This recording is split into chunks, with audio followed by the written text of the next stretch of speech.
El partido imperial estaba convencido de que los príncipes cristianos se aferrarían a las Santas Escrituras como algo superior a las doctrinas y los requerimientos humanos.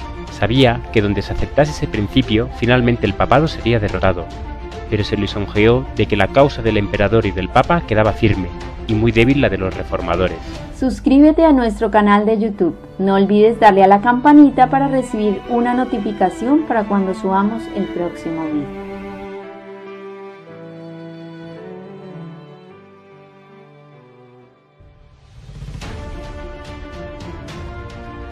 Aunque débiles en número y en desacuerdo con Roma, tenían fuerza.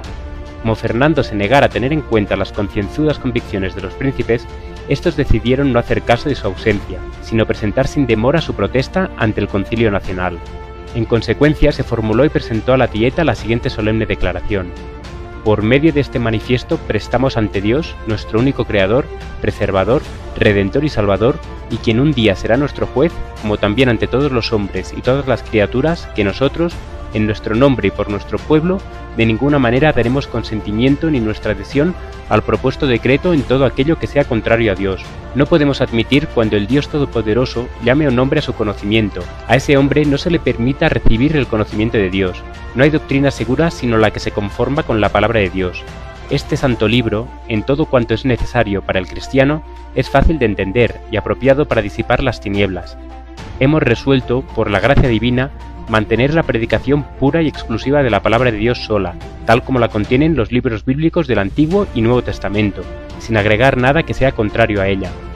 Esta palabra es la única verdad, es la regla segura de toda doctrina y de toda vida, y no puede fallar ni engañarnos, por tanto, rechazamos el yugo que se nos impone. Esto produjo honda impresión en el ánimo de la Dieta. La mayoría de ella se sorprendió y se alarmó ante el arrojo de los protestantes. El futuro se presentaba tormentoso e incierto. Las disensiones, las contiendas y el derramamiento de sangre parecían inevitables, pero los reformadores, seguros de la justicia de su causa y entregados en los brazos del Omnipotente, se sentían llenos de valor y firmeza. Los principios contenidos en esa célebre protesta constituyen la esencia misma del protestantismo. En primer lugar, rechaza el poder civil en las cosas divinas, y dice con los profetas y apóstoles: debemos obedecer a Dios antes que a los hombres. Además, los protestantes afirmaron su derecho a expresar libremente sus convicciones acerca de la verdad. Querían no solo creer y obedecer, sino también enseñar lo que contiene la palabra de Dios, y negaban el derecho del sacerdote o el magistrado a interferir. La protesta de Spira fue un solemne testimonio contra la intolerancia religiosa y una afirmación del derecho de todos los hombres a adorar a Dios según los dictados de su propia conciencia. La declaración había sido hecha.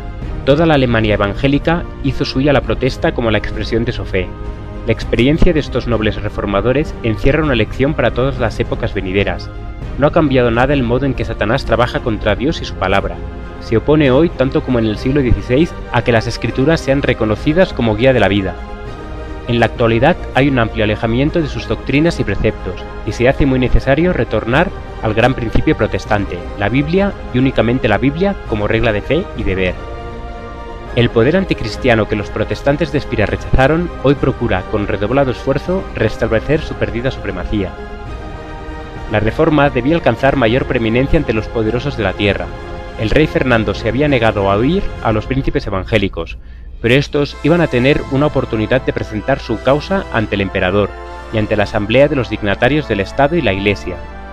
Para calmar las disensiones que agitaban el imperio, Carlos V, un año después de la protesta de Spira, convocó una dieta en Augsburgo y manifestó su intención de presidirla en persona, y a ella fueron convocados los líderes protestantes. El elector de Sajonia y su comitiva se encaminaron a Augsburgo.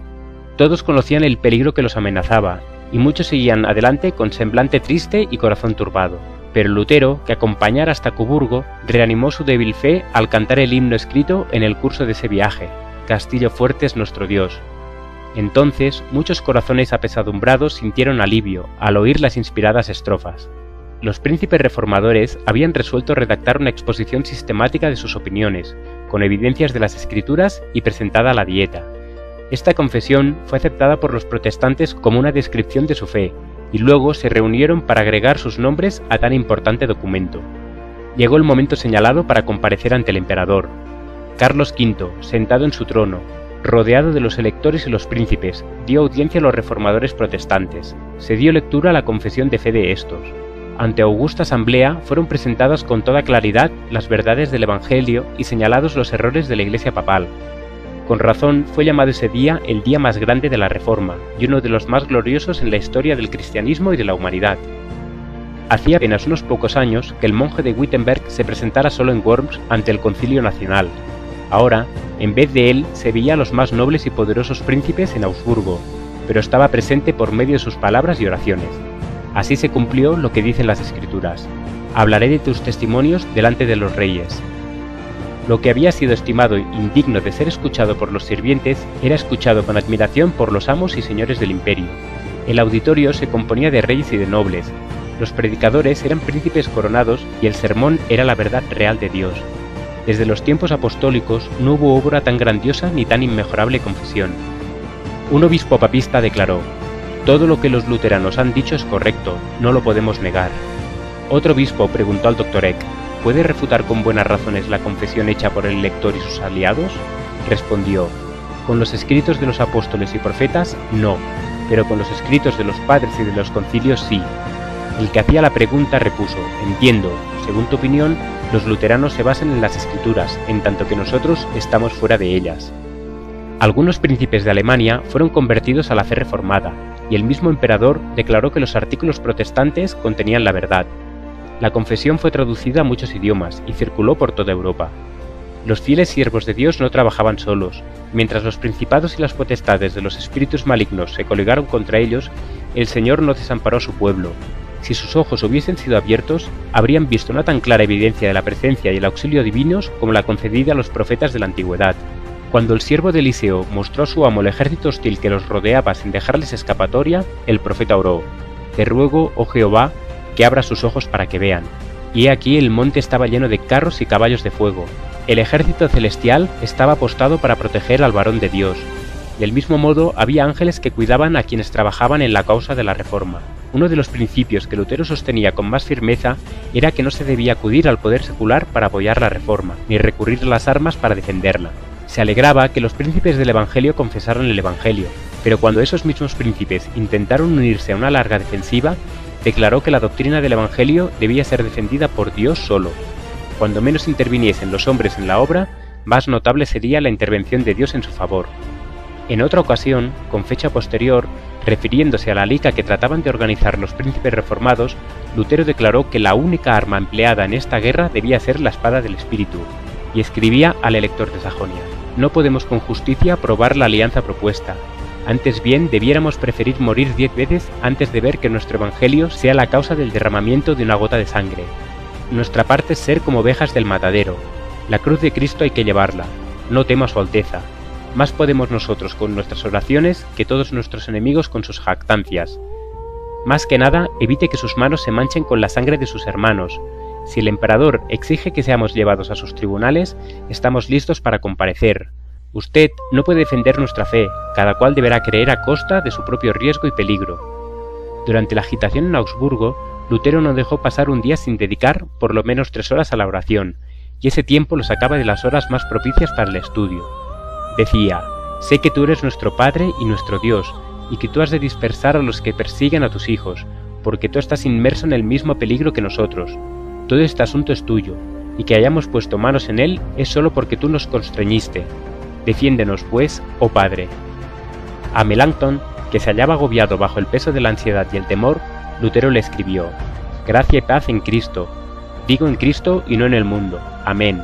Aborrezco esos cuidados exagerados que te consumen. Si la causa es injusta, abandónala. Si la causa es justa, ¿por qué defraudar la promesa del ser que nos manda a dormir sin temor? Cristo no faltará a la obra de justicia y verdad. Él vive, Él reina. Entonces, ¿qué temor podemos tener? Dios oyó los clamores de sus siervos, infundió gracia y valor a los príncipes y ministros para que sostuvieran la verdad contra las potestades de las tinieblas de este mundo. Dice el Señor: he aquí que coloco en Sion una piedra angular, elegida, preciosa, y el que crea en ella no será confundido.